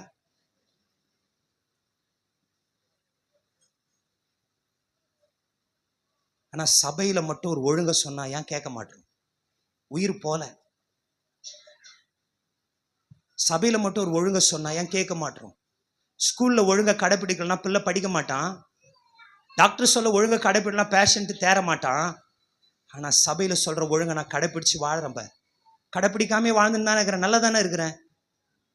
கர்த்தர் சொல்றாரு, இன்னைக்கு ஒழுங்க கடைப்பிடிக்கிறதுக்கு இது பிரமாணம் கிடையாது. நீ இதெல்லாம் செய்யற, வெளியே போன்னு சொல்றதுக்கான இடம் சபை இல்லை. ஆனா ஸ்கூல்ல சொல்லுவாங்க, ஹாஸ்பிட்டல்ல சொல்லலாம். ஒரு ஊழியக்காரன் சொல்ல முடியாது, ஜெபந்தான் பண்ண முடியும். கர்த்தருடைய வார்த்தைக்கு கீழ்ப்படிந்து அந்த பிரமாணங்களுக்கு ஒழுங்கா கீழ்ப்படிஞ்சனா அது அன்பின் பிரமாணம். இந்த அன்பின் பிரமாணத்துக்கு நீ கீழ்ப்படிஞ்சனா வாழ்க்கை ஆசீர்வாதமா இருக்கும். அல்லேலூயா. உலகத்தை விட்டு தானே வெளியே வந்தோம், திருப்பி உலகத்தாரை போலவே இருக்கிறோமே. இதெல்லாம் ஆண்டவர் ஏற்றுக்கொள்கிறாரா, அங்கீகரிக்கிறாரா? நம்ம உள்ளத்துல ஒரு திருப்தி வந்துட்டா நம்ம அப்படிதான் நினைக்கிறோம். இன்னைக்கு ஆண்டு ரொம்ப வேதனைப்படுறார். கனி கொடுக்கணும் எதிர்பார்க்கிறேன், கசப்பா இருக்குது. கனி கொடுக்கணும் எதிர்பார்க்கிறேன், கனியே இல்லை. வாலிப பிள்ளைகள்லாம் இந்த வருஷத்துல எவ்வளவு கனி கொடுத்தீங்க?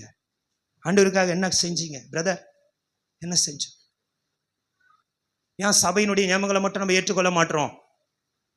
வேலைக்கு போறோம், ஐடி கார்டோட வரணும், அப்படிதானம்மா? ஐடி கார்டு இருக்கணும், அதுக்கான ஆப்ரான் போடணும், அதுக்கான ஒரு மேல இருக்க யூனிஃபார்ம் போடணும், கொண்டைய கட்டணும், கம்பல் அதெல்லாம் போடக்கூடாது, கைட்டு வச்சுட்டு தானே போற. ஏன்னா அங்க சம்பளம் கொடுக்குறான் உனக்கு. அதுக்கெல்லாம் ஒரு சின்ன சின்ன அர்ப்பணிப்புகளை செய்ய முடிகிற உங்களால என்னால ஜீவன் கொடுத்த கடவுளை எவ்வளோ கேவலமா நம்ம நடத்திட்டு இருக்கோம். எப்படி வாழ்ந்துட்டு இருக்கிறோம்? எப்படியெல்லாம் நான் வாழணும்? சபையில் நான் இப்படி வேணா பண்ணிட்டு நான் வருவேன், அந்த சபையை நான் அங்கீகரிக்கணும். நான் அங்கீகரிக்கிறது இல்லை, கர்த்தர் யாரை அங்கீகரிச்சாங்களோ அவங்க தான் மேன்மையான. என்ன கூட ஆண்டவர் பரலோகத்தில் அங்கீகரிக்கலாம், என் ஊழியம் வேஸ்ட். என் பிரசங்கத்தை கூட கர்த்தர் அங்கீகரிக்கலாம், என் பிரசங்கம் வேஸ்ட், ஆராதனை வேஸ்ட். கர்த்தர் தான் அங்கீகாரம் கொடுக்கணும். நீங்க ரொம்ப பேர் நினைச்சுங்கிறாங்க, நாங்கள் எது செஞ்சாலும் நீங்க அங்கீகாரம் கொடுங்க. இல்லைங்க, இங்க அங்கீகாரம் வாங்கிடலாம், பரலோகம் நம்மளை அங்கீகரிக்கணும். அல்லேலூயா. பரலோகம் அங்கீகரிக்கிற ஒரு வாழ்க்கை நம்ம வாழணும். அல்லேலூயா சொல்லுங்களேன். அந்த நிலம்தான் ஆசீர்வாதம் பெறும். அந்த நிலத்துக்கு தான் ஆண்டவர் ஆசீர்வாதங்களை அள்ளி அள்ளி கொடுப்பார். அப்படிப்பட்ட மனுஷோட வாழ்க்கை மேன்மை அடையும். அல்லேலூயா. ஏனென்றால் எஜமானன் எதிர்பார்க்கிற பலனை அந்த நிலம் கொடுக்கிறது. அந்த இருதயத்துக்குள்ளே கர்த்தருடைய வார்த்தை கிரியை செய்கிறது. அந்த வார்த்தை 30, 60, 100 அது பலன் கொடுக்கிறது. இங்கே கூட ஒரு ஊழியக்காரன் விதையை போல விதைக்கிறான் வசனத்தை. சிலருடைய உள்ளம் முள்ளுள்ள இடமா இருக்கிறது, முள் நிறைந்த இருதயம். சிலருடைய இருதயம் கல்லான இருதயம், சிலருடைய இருதயம் வழிப்போக்கனை போன்ற இருதயம். இப்படிப்பட்ட இருதயம் உள்ளவர்கள் சத்தியத்துக்கு கீழ்ப்படிவதில்லை, சத்தியத்தில் நிலைப்பதில்லை, சத்தியத்தின் பேர் வாழ்வதில்லை, சத்தியத்தை விரும்புவதில்லை, சத்தியத்தின்படி நடப்பதில்லை. இவர்கள் என்ன செய்வார்கள்? சத்தியத்துக்கு எதிராக நின்று குரல் கொடுக்கிறார்கள், சத்தியத்துக்கு எதிராக நின்று அவர்கள் தீமையானவைகளை பேசுகிறார்கள். காரணம் என்ன? அவருடைய நிலங்கள் எல்லாம் அதெல்லாம் முள்ளுக்காடாக இருக்கிறது. ஆனால் நல்ல நிலத்திலே விதைக்கப்பட்ட விதையானது அதிகமான பலனை தருகிறது. அது தேவனால் ஆசீர்வாதம் பெறுகிறதாய் மாறுகிறது. கசப்பான கனிகளை இது கொடுக்கிறதே, கசப்பான பழங்களை தந்ததே. நற்குல திராட்சை செடியாய் மாற்றினேனே, நித்திய ஜீவன் கொடுத்து நற்குல திராட்சை செடியாய் மாற்றினேனே, மேன்மைகளை கொடுத்து நற்குல திராட்சை செடியாய் மாற்றினேனே. உலகம் கைவிட்டதே, உலகம் வெறுத்ததே, உலகம் தள்ளிவிட்டதே, உலகம் தீமை பேசினதே, உலகத்தில் எல்லாரும் என்னை ஏற்றுக்கொள்ளாமல் தள்ளினார்களே, அப்பொழுது என்னை தேடி ஒருவர் வந்தாரே, அவர் தான் என் ஆண்டவராகி தெய்வம் ஆயிற்றே. அவர் என்னிடத்திலிருந்து நல்குல செடிகளை எதிர்பார்க்கும் பொழுது, நல்ல கனிகளை எதிர்பார்க்கும் பொழுது, நானும் கசப்பானதை கொடுத்து கொண்டிருக்கிறேன், நிலத்தை கெடுத்துக் கொண்டிருக்கிறேனே. வருகிற ஆண்டிலே நீங்கள் ஆசீர்வாதம் பெற வேண்டும் என்றால் பயிர்களை முளைப்பிக்கிற நிலமாய் நீங்கள் மாற வேண்டும். முள் செடிகளையும் முள் பூண்டுகளையும் பிறப்பிக்கிற நிலம் சபிக்கப்பட்டதாயும் தகாததாயும் சுட்டெரிக்கப்படுவதுதான் அதன் முடிவு. இது பின்மாற்றத்திலே போனதான மக்களை குறித்து சொல்லப்பட்டதான ஒரு காரியமாயிருக்கிறது. இன்னொன்று, கனி கொடுக்காத விசுவாசிகளுக்கும் இது பொருந்தக்கூடியதாயிருக்கிறது. ஆண்டவர் சொல்ல சுட்டெரிக்கப்படுவதுதான் முடிவு. கனி கொடுக்காத மரம் எதுவோ அதன் அருகே கோடாரியானது வைக்கப்பட்டிருக்கிறது. கனி கொடுக்கிறது எதுவோ அது நல்ல கனிகளை கொடுக்கும்படி சுத்தம் பண்ணுகிறார். தானியத்தை கொண்டு வந்து களஞ்சியத்திலே சேர்ப்பார்கள், பதரையோ அக்னியினால் சுட்டெரிப்பார்கள். இன்றைக்கு நான் தானியமாக இருக்கிறேனா, பதராக இருக்கிறேனா? தானியம் இன்னொரு தானியத்தை பிறப்பிக்கும், பதர் எதையுமே பிறப்பிக்காது. 2026 வருஷத்துல வரப்போற ஆண்டுல ஒரு பொருத்தனையோட பிரவேசிப்போம், ஒரு தீர்மானத்தோட பிரவேசிப்போம். ஆண்டவரே, நான் முட்செடிகளையோ முள்பூண்டுகளையோ தரமாட்டேன். எப்போ முள்செடி எப்போ முள்பூண்டு விளைஞ்சது தெரியுமா? பூமியை சபிக்கப்பட்ட போதுதான். பூமி சபிக்கப்பட்ட போதுதான். ஆண்டவர் சொன்னாரு ஆதாமை பார்த்து, உன் நிமித்தமாக பூமி சபிக்கப்பட்டிருக்கும், உனக்கு முள்செடிகளும் முற்பூண்டுகளும் தான் அது பிறப்பிக்கும். சாபத்தின் அடையாளம் அது. முட்செடி, நெரிஞ்சல், இதெல்லாம் சாபத்தின் அடையாளம். ஏன்? எல்லாவற்றையும் வாங்கி கொண்டாய், எல்லாவற்றையும் என்னிடத்திலிருந்து எடுத்துக்கொண்டாய், எல்லா நன்மைகளையும் இடத்திலிருந்து எடுத்துக்கொண்டாய், என்னிடத்திலிருந்து எல்லா மேன்மைகளையும் பெற்றுக்கொண்டாய், அனுபவித்தும் கொண்டிருக்கிறாய். ஆனால் கொடுக்கிற காரியம் என்ன? கசமானதை கொடுக்கிறார். இன்றைக்கு நீங்கள் மனம் திரும்பினால் கர்த்தர் உங்களை கட்ட வல்லவராய் இருக்கிறார். மனம் திரும்புங்கள், பரலோக ராஜ்யம் சமீபமாக இருக்கிறது. அல்லேலூயா. ஆண்டவர் என்னை தெரிந்து கொண்டது என்ன? லூக்கா எழுதின சுவிசேஷம் 6ஆம் அதிகாரம் 44ஆம் வசனத்தை வாசியுங்கள். ஜெபிக்கலாம்.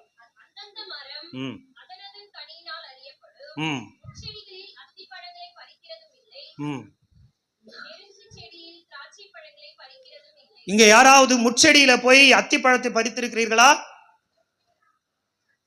முட்செடியிலே போய் மாதுளம் பழத்தை அறுத்திருக்கிறீர்களா? வேலி காத்தா மரத்துல போய் இப்படி கேட்டாதான் நம்ம உள்ள கிராமத்தை தெரியும். இப்படி சில பேச வேணான்றாங்க. பாஸ்ட் கொச்சையா பேசுறாராம். உங்களுக்கு என்ன புரியுமோ அதுதான் நான் பேசணும். கொச்சை பச்சை நீங்க இப்ப பாரு, இப்ப புரிஞ்ச பேரு தான் சிரிக்கிறீங்க. நம்ம இதுவரை இந்த அத்திப்பழம் நாங்களாம் பார்த்தது இல்லைன்ற மாதிரி. சரி, முட்செடியில வேலி காத்தா மரத்துல மாதுளம் பழத்தை பறிக்கிறீங்களா? யார் பறிச்சவங்க யாருன்னா இருக்கிறீங்களா? இங்க பறிச்சவங்க இருந்தா சொல்லுங்க. ஃபர்ஸ்டா நான் வேலி காத்தா மரத்துக்கு போனேன். அங்க வேலி காத்தா மரத்துல பாத்தீங்கன்னா பார்த்துருக்கிறீங்களா? அதுல பழுத்துருச்சுன்னா அந்த அந்த அந்த அந்த ஆடுகள்லாம் போடுவாங்களாம்மா, அதுல ஆடுகள்லாம் போடுவாங்களா? அது ஒரு வாழைப்பழம் மாதிரி மெலிசா இருக்கும்ல, மஞ்சளா வரும். அது பழுத்துருச்சுன்னா அது ஆடுலாம் சாப்பிடும் இல்லையா? நம்ம சாப்பிடுவோமா? வாழைப்பழத்துக்கு பதிலாக அதை கொடுத்தா சாப்பிடுவீங்களா? இல்லைங்க, வாழைப்பழம் கிடைக்கலங்க, வீட்டுக்கு வந்துக்கிறாங்க விருந்தாளி, மார்க்கெட்லாம் போய் தேடி பார்த்தோம், வாழைப்பழம் கிடைக்கல, அதனால பக்கத்தில் வேலி காத்தா மரத்தில் வாழை கொலை தள்ளி இருக்குதுன்ற மாதிரி முட்செடி கொலை தள்ளி இருக்குது, போய் ஒரு ரசனை அறுத்துட்டு வா, எத்தனை வந்து வைப்பீங்களா? ஏன் வைக்க மாட்டீங்க? அதோட கடி நமக்கு தெரியும், அது முட்செடியிலேருந்து வருது, அது நல்லா இருக்காது. அதுல போய் மாதுளம் பழம் அறுக்க முடியாது. என்னம்மா சொல்லுங்களம்மா, சொல்லுங்களம்மா. கொய்யா மரத்துலேருந்து ஆப்பிள் அறுக்க முடியுமா? ஏன்னா அது கொய்யா மரம். ஆண்டவர் என்ன சொல்றாருன்னா, யார் யார் எப்படிங்கிறது அவங்க செய்கையிலேயே தெரியும், அவங்க எப்படி நடந்துக்கிறாங்கிறதுலே தெரியும், அவங்க எப்படி பேசுறாங்கிறதுலே தெரியுமா. எவ்வளோ அழகா வேதம் சொல்லுது பார், புட்டு புட்டு வைக்குது பார். மனுஷன் வாழ்க்கைய எவ்வளோ இதை விட அழகா அந்த உலகத்துல யாருமே சொல்ல முடியாது, அவ்வளோ அழகா சொல்லுது. இவங்க கிட்ட இதை தான் எதிர்பார்க்க முடியும், வேற எதுவும் எதிர்பார்க்க முடியாது. இவங்க கிட்ட குறை, குற்றம், தீமை, அருவருப்பு, கெடுக்கிறது, நாசப்படுத்துறது, இதுதான் அவங்க கிட்ட எதிர்பார்க்க முடியும். அவங்க கிட்ட நல்லது எதுவுமே வராது. ஏன்னா அவங்க பின்னணி அது மாதிரி தான், அவங்களுடைய ஜென்ம சுபாவம் அது மாதிரி தான், அவங்களுடைய சுபாவங்கள் அப்படிதான். அதை மாற்றக்கூடிய ஒரே வல்லமை தேவனுடைய ஆவியானவருக்கு மட்டும்தான் இருக்குது, பரிசுத்த ஆவியானவருக்கு மட்டும்தான் இருக்குது. அந்த குணம் உங்ககிட்டயும் இருக்குது, என்கிட்டயும் இருக்குது. இருக்குதா இல்லையா சொல்லுங்களேன். எல்லாரும் பயப்படுறாங்க. என்கிட்ட இருக்குது நான் சொல்றேன், உங்ககிட்டலாம் இல்லை. நீங்க எல்லாருமே தேவர்களை போல இருக்கிறீங்க, தெய்வத்தோட அப்படியே ஜெராக்ஸா வந்திருக்கிறீங்க. உங்ககிட்ட ஒரு சின்ன இது கூட கிடையாது, அவ்வளோ கரெக்டா இருக்கும் நீங்களாம். ரைட், நீங்க வந்துட்டு போங்க, நான் பாவி, கர்த்தர் எனக்கு பரிசுத்தமாக்குவாராக. ஆண்டவரே எனக்கு உதவி செய்யுங்கப்பா, குறைகள்லாம் இருக்கு, குற்றங்கள்லாம் இருக்கு, நல்ல குணங்கள்லாம் இல்லை, கெட்ட குணம்லாம் இருக்கு, பொறாமை இருக்கு, பொச்சிறப்பு இருக்கு, நான் ரொம்ப மோசமான ஆண்டவரே, பேட் கேரக்டர் ஆண்டவர், எனக்கு உதவி செய்யுங்கப்பா. நான் ஜெபம் பண்ணிட்டேன், சரியா? நீங்க நல்லவங்களாவே இருங்க, கர்த்தர் உங்களை ஆசீர்வதிப்பார். ஆமென். 2026 நல்ல கனி கொடுக்கிற நிலமான இருக்கணும். அல்லேலூயா. ஆண்டவர் எஜமா எதிர்பார்க்கிற கனி கொடுக்கிறவனா நான் இருக்கணும். நான் முள்செடியோ முள் பூண்டையோ கொடுக்கவே கூடாது. அவர் என்கிட்ட நல்ல திராட்சை குலையுள்ள திராட்சை, நல்ல குல திராட்சை செடி எதிர்பார்க்கிறாரு. நான் கசப்பானது கொடுக்க மாட்டேன், நான் காட்டு திராட்சையா மாற மாட்டேன். என்னோட உள்ளத்துக்கு பிரியமானவனா நான் வாழணும். நான் வசனத்தை கேட்டு அந்த வசனத்தின்படி 60-100 நான் பலன் கொடுக்கணும், கேட்கணும், அதன்படி நான் செய்யணும். அப்படிப்பட்டவங்கள தான் கர்த்தருடைய உள்ளம் தேடுகிறது. அப்படிப்பட்டவர்களால் சபை நிரம்பும் பொழுது ஆத்துமாக்களின் கூட்டம் பெருகி கொண்டே போகும். எத்தனை பேர் ஆமென் என்று சொல்கிறீர்கள்? 2026 ஆண்டவரே, நான் தகாததை அல்ல, நீர் விரும்புகிறதை கொடுக்கிறவளாய் என்னை மாற்றும். நான் முள்செடி முள் பூண்டுகளை பிறப்பிக்கிற நிலமாக அல்ல, நான் தேவனால் ஆசீர்வாதம் பெறுகிற நிலமாய் என்னை மாற்றும். நான் ஆசீர்வாதம் பெற விரும்புகிறேன் ஆண்டவரே. உம்மிடத்துல எல்லாவற்றையும் வாங்கி கொண்டேன் ஆண்டவரே, ஆனால் திருப்பி தருவதற்கு நான் ஒன்றுமில்லாமல் காட்டு திராட்சை பழமாயிருக்கிறேன். நான் நீர் எதிர்பார்ப்பதை கொடுக்காமல் எதிர்பாராததை கொடுத்து கொண்டிருக்கிறேன். என்னிலே ஆவின் கனி இல்லை.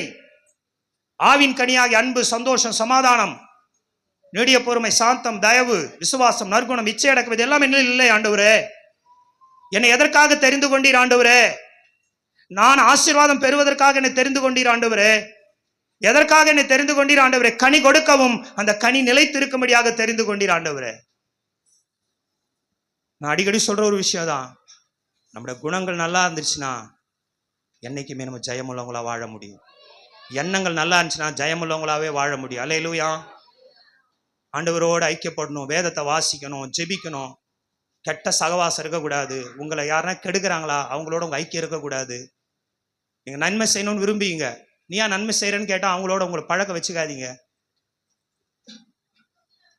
கெடுக்கிற ஆளுக்களோட உங்களை சகவாசம் இருந்ததுன்னா உங்க சிந்தை கெட்டு போயிடும். எல்லாம் நல்லா தெரிஞ்சுக்கிங்க. அவங்களோட கூட்டாமையை நீங்க கட் பண்ணணும். உங்க ஆவிக்குரிய வாழ்க்கையை கெடுக்கிறவங்க, கொடுக்கிற வாழ்க்கையை கெடுக்கிறவங்க, அன்பா இருக்கிற வாழ்க்கையை கெடுக்கிறவங்க, தாழ்மையா இருக்கிற வாழ்க்கையை கெடுக்கிறவங்க, இவங்களோடலாம் சகவாசம் வச்சிங்கன்னா உங்க வாழ்க்கை பயனில்லாத நிலம் போல மாறிடும். பெருமையை கற்றுக் கொடுக்குற ஆளோடலாம் நம்ம சேரக்கூடாது, தாழ்மையை கற்றுக் கொடுக்குற ஆளோட தான் நம்ம சேரணும். அல்லேலூயா. அன்பை விதைக்கிற ஆளோட நம்ம சேரணும். அல்லேலூயா சொல்லுங்களேன். நன்மையை விதைக்கிறோட நம்ம சேரணும். அல்லேலூயா சொல்லுங்களேன். எங்க நல்ல குணங்கள் இருக்கிறதோ, எங்க நல்ல தன்மைகள், அப்படிப்பட்ட மக்களோடு நாமும் சேரும் பொழுது அது அவர்களுக்கும் பிரயோஜனம், நமக்கும் ஆசீர்வாதமாய் மாறும். கரங்களை உயர்த்தி அல்லேலூயா சொல்லுங்களேன். உங்களை யாராச்சும் உங்க நன்மையானதை கெடுக்கிறவங்களா இருந்தாங்கன்னா நீங்க அவங்கள அவாய்ட் பண்றது ரொம்ப ரொம்ப நல்லது. ஒரு கணவன் என்ன சொன்னான் தெரியுமா? எனக்கு கல்யாணம் ஆகிட்டு, நான் கல்யாணம் ஆகிறதுக்கு முன்னால நான் அநேகருக்கு போய் உதவி செய்வேன், ஓடுவேன், உதவி செய்வேன், கஷ்டம்னா போய் நிற்பேன், காசு கொடுப்பேன், நன்மைகள் எல்லாம் செய்வேன், என் மனைவி வந்த பிறகு ஒரு நாள் அவ கேட்டா, இவ்வளவு லேட்டா வரீங்களா, எங்க போயிட்டு வரீங்கன்னு கேட்டா. அப்ப நான் சொன்னேன், இந்த மாதிரி ஒருத்தர் பிரச்சனையில மாட்டிக்கிட்டாங்க, அவங்களுக்கு ஒரு ஒரு விபத்து ஆயிடுச்சு, அந்த விபத்துல எனக்கு தெரிஞ்சவங்க தான், அவங்களுக்கு உதவி செய்யறதுக்காக போனேன், என் கையில இருந்த பணத்தை எடுத்து மாதிரி நான் கொடுத்தேன் அப்படின்னு சொன்ன உடனே என் மனைவி பயங்கர கோபம் வந்துடுச்சு. அவ சொன்னா, இதுதான் ஃபர்ஸ்ட் அண்ட் லாஸ்ட், நீ அவனோட வாழணும்னு சொன்னா இந்த மாதிரி வேலையெல்லாம் இனிமேல் எல்லாம் பண்ணக்கூடாது, செய்யக்கூடாது. எனக்கு இதெல்லாம் பிடிக்காது, மற்றவங்களுக்கு போய் நிக்கிறது வரத்து போறதெல்லாம் இருக்கக்கூடாது, அது எனக்கு பிடிக்கவே பிடிக்காது. அவன் சொன்னான், என் குணத்தை இயல்பையே அவன் மாத்திட்டா, என் குணத்தை இயல்பையே அவன் மாத்திட்டா. எனக்கு நல்ல குணம்லாம் இருந்துச்சு, கொடுக்குற குணம் இருந்துச்சு, உதவி செய்யற குணம் இருந்துச்சு. ஆனா என் மனைவி எனக்கு கெடுத்துட்டான்னு அந்த ஆள் சொன்ன. எவ்வளவு வேதனையான ஒரு ஸ்டேட்மெண்ட் பாருங்க. சிலர் சொல்லுவாங்க, நான் ஒழுங்கு இல்லாம ஊதாரியா தெரிஞ்சுங்க இருந்தேன், இங்க அங்க தெரிஞ்சுங்க இருந்தேன், ஊதாரியா இருந்தேன், ஒழுங்கில்லாதவனா இருந்தேன், கெட்டவனா இருந்தேன், குடிகாரனா இருந்தேன், அவதூறு பண்றவனா இருந்தேன். என் மனைவி வந்தா என்னை படிப்படியா அப்படியே அவ மாத்திட்டா. அவ குணம் நம்மளை மாத்திடுச்சு. 2 கேரக்டர் இருக்குது. நம்ம சபைக்கு வருமே, கணவனை குறித்து மனைவியும் மனைவி குறித்து கணவனை என்ன சாட்சி கொடுக்குறாங்க, என்ன சாட்சி கொடுக்குறோம்? நம்ம நல்ல காரியங்களை ஒருத்தர் நம்மளை கெடுக்கிறதுக்கு உள்ள வரவே கூடாது, உள்ள அனுமதிக்கவே கூடாது. நல்ல தன்மைகள் கெட்டு போவதற்கு ஒருவரையும் அனுமதிக்கவே கூடாது. அல்லேலூயா சொல்லுங்களேன். அது யாரா இருந்தாலும் சரி, நமக்குள்ள நல்ல குணங்கள் இருந்தால் அந்த நல்ல குணத்தை கெடுப்பதற்கு எந்த நபரையும் நமக்குள்ள அனுமதிக்கவே கூடாது. அதை விட சாபக்கேடு இந்த உலகத்தில் எதுவுமே இல்லை. நீ நன்மை செய்யா, நன்மை செய். யார் உனக்கு விரோதமா நின்னாலும் நன்மை செய்கிற குணம் உனக்கு இருந்தா நன்மை செய். அல்லேலூயா. கொடுப்பது உன் குணமா இருந்தால் கொடுத்து கொண்டே இரு. அல்லேலூயா. சபைக்கு ஆதரவா இருப்பதா இருந்தால் ஆதரவா இருந்து கொண்டே இரு. ஆமென். சிலர்லாம் பாத்தீங்கன்னா, கணவனுக்கு தெரியாம மனைவியும், மனைவிக்கு தெரியாம கணவனும் சர்ச்சில் காணிக்க கூட பயப்படுறாங்க. எவ்வளவு குணங்கள் கெட்டு போயிருக்கிறது, எவ்வளவு வேதனை பாருங்க. அப்ப எவ்வளவு ஒரு மனிதன் எவ்வளவாய் அவன் எப்படி ஒரு மனுஷன் எப்படி இருக்கிறாங்க, ஒரு மனுஷன் எப்படி இருக்கிறான்.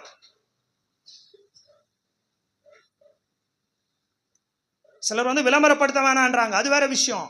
சிலர் பயப்படுறாங்க, ஐயோ அவளுக்கு தெரியாம கொடுத்தாதான் கொடுக்க முடியும், அவருக்கு தெரியாம கொடுத்தாதான் கொடுக்க முடியும். என்ன வாழ்க்கை அது? என்ன வாழ்க்கை அது? என்ன கிறிஸ்துவ வாழ்க்கை அது? அப்படி என்றால் நாம் எந்த நிலமாய் நாம் இருக்கிறோம்? எவ்வளவு வேதனை பாருங்க, எவ்வளவு வேதனையான ஒரு காரியம் பாருங்கள். உலகத்தான் கூட அப்படி நினைக்கிறது இல்ல, உலகத்து மனுஷன் கூட அப்படி நினைக்கிறது இல்ல. ஆனால் விசுவாசிகளுக்குள்ளே அந்த பிரச்சனைகள் இருக்கிறது. எப்போது இதெல்லாம் மாறும்? எப்போது இந்த திராட்சை செடிகள், இந்த காட்டு திராட்சை செடிகள் எப்போது நல்ல குல திராட்சை செடிகளாய் மாறும்? வேதனையா இருக்கிறது பிரியமானவர்களே. கடைசி காலத்தில் நாம் வந்திருக்கிறோம், கடவுளுடைய வருகை சமீபமாக இருக்கிறது. நம்முடைய எண்ணங்களும் குணங்களும் தான் மக்களிடத்திலே ஒரு மாற்றத்தை கொண்டு வர முடியும். அல்லேலூயா சொல்லுவோமா? நம்முடைய எண்ணங்கள் மாறினால்தான் சமுதாயம் மாற்றப்படும். நம்முடைய எண்ணங்கள் மாறினால்தான் நம்முடைய சமுதாயத்தில் வித்தியாசங்கள் உண்டாகும். நம்முடைய எண்ணங்கள் எப்படி இருக்குதோ அப்படிதான் வாழ்க்கையும் இருக்கும். ஆக 2026 ஒரு தீர்மானம் பண்ணுங்கள். ஆண்டவரே, நான்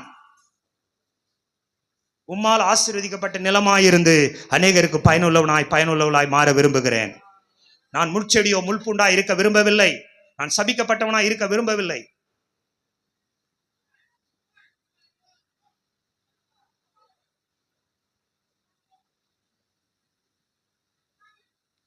ஒரு நாள் ஒருவர் வந்தார், அவர் சொன்னார், அவங்க வாழ்க்கை, அவங்க குடும்பம் ரொம்ப சாபத்தில் இருந்தது பாஸ்டர். விக்கிரகத்தை வணங்கிட்டு இருந்தாங்க, மாந்திரிகம், பில்லி சூனியம், அழிவு நோக்கி போயிட்டே இருந்தாங்க. எப்படியோ தெரியல, அந்த வீட்டு தலைவர், அந்த வீட்டில் இருக்க அவருடைய கணவர் இயேசுவை அறிந்து கொண்டார், சபைக்கு போக ஆரம்பிச்சார், இழந்ததெல்லாம் கர்த்தர் திரும்ப கொடுத்தார், ரட்சிப்பு வந்தது. அல்லேலூயா. அவருடைய மனைவி ரட்சிக்கப்பட்டார், பிள்ளைகள் ரட்சிக்கப்பட்டார்கள், ஞானஸ்நானம் பெற்றார்கள், சபையில ஐக்கியமானார்கள்.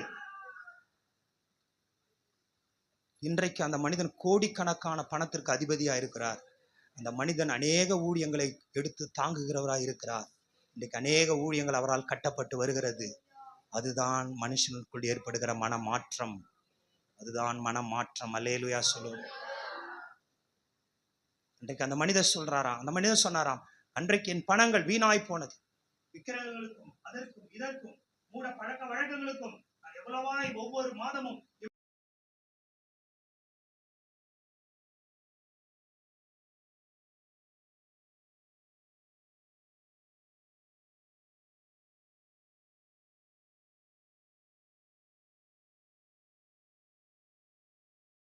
என் வாழ்க்கை முழுவதுமாய் மாறினதும் அல்ல, என் குடும்பமும் முற்றிலுமாய் மாறினது.